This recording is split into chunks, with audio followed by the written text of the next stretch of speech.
धर्मराज बैठे थे सुंदर ब्राह्मण के भेष में आ गए थे।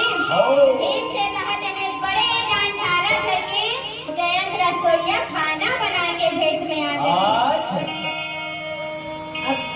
आगे बारी अर्जुन रहा थे ऐसे सुंदर भेष बनाए हमें द्रौपदी कथे की तू मन तो मैं नहीं पहचान सकत हो जी।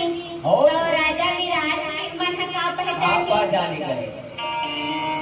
पाँव में पैजनिया और कमर में कलखनिया ऐसे लड़की जैसे दिखत हवे ब्रह्मण्ला के भेष बनाए हवे अर्जुन। हाँ जेला द्रौपदी है देख के हाथत हवे अर्जुन कथे हाथ के बाद तूने तो दिन आए हवे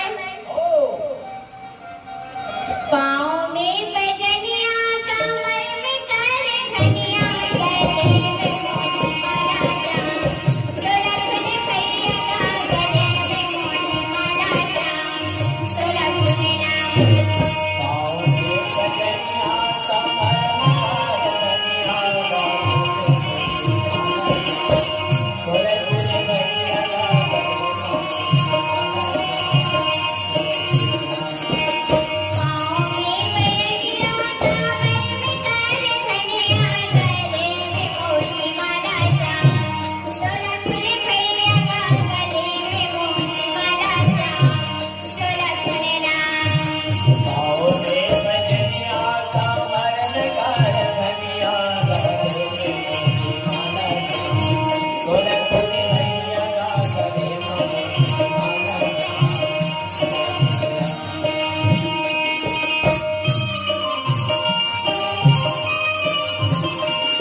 सुंदर धर्मराज विराट राजा के यहाँ विराट नगर में जाए बर निकल गए राजी।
हवे हाँ। आके हम माया में भुलाए हवन अच्छा लेकिन जाना